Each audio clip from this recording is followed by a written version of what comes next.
Hello বন্ধুরা, good evening. তোমরা সবাই কেমন আছো? আশা করি তোমরা সবাই খুব ভালো আছো। পূর্ণিতাস নিউ ব্লগে তোমাদের সবাইকে অনেক অনেক ওয়েলকাম, অনেক ভালোবাসা। এই দেখো, আজকে আমরা ঘুরতে এসেছি। আমাদের এখানে সামনাসামনি একটা মন্দির আছে। এই মন্দিরটার নাম হলো গোরক্ষবাসী মন্দির। সেখানে আমরা অনেক দিন বাদে ঘুরতে এসেছি। এখানে একটা ভোলে বাবার শিবলিঙ্গ আছে। অনেক দিন বাদে আসছি। এই জলটা খুব পবিত্র জল। এই জলে অনেক ভালো ভালো পবিত্র কাজ করা হয়।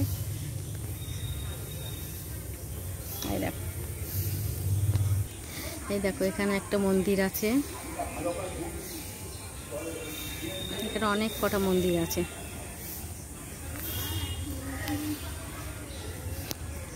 এই দেখো এখানে একটা ঠাকুরের মন্দির আছে।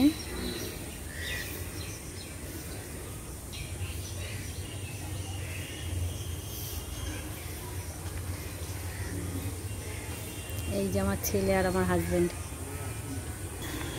আমরা আজকে এখানে আমার ছেলেকে নিয়ে ঘুরতে এসেছি। ওকে তো সেরকম কোথাও নিয়ে যাওয়া হয় না, খুব ছোটো তো, তাই মন্দিরে নিয়ে এসেছি। দেখি, এই দেখো এটা হলো বাবা গোরক্ষনাথ। এখানে আগে আমরা খুব ছোটোবেলায় আসতাম, এখন আর আসা হয় না। কত সুন্দর দেখো,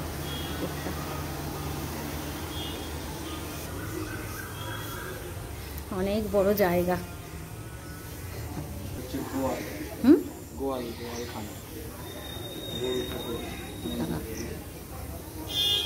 এটা হলো গোয়াল ঘর। এখানে গরু রাখা হয়। এবার এখান থেকে নেমে যাচ্ছি আমরা।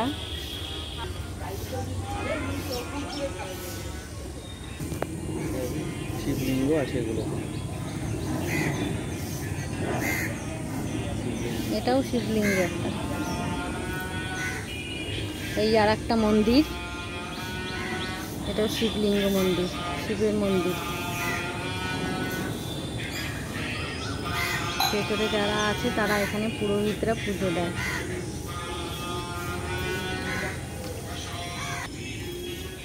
এখানে পুজো দিয়ে ধূপকাঠি মোমবাতি সব দেওয়া হয়। এটা যজ্ঞ ঘর, এখানে যজ্ঞ করা হয়। দেখো বড় বড় যজ্ঞ এখানে করা হয়। এখানটাতে আমি প্রথমবার ঢুকলাম, আগে কখনো এর ভেতরটাতে আমি প্রবেশ করিনি। কত সুন্দর জায়গা। এই দেখো এখানে যজ্ঞ করা হয়। এইসব জায়গাটা অনেক বড়। এই দেখো,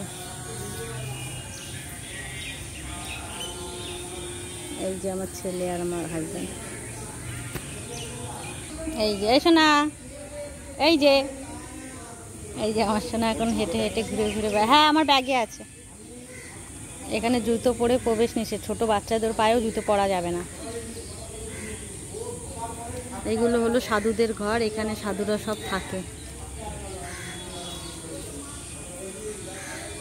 আর এটা হলো কবরস্থান। এখানে বড় বড় সাধুদের কবর টবর এসব দেওয়া হয়।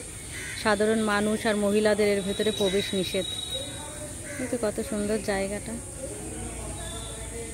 বড় একটা গাছ আছে, এর নিচে সবাই বসে।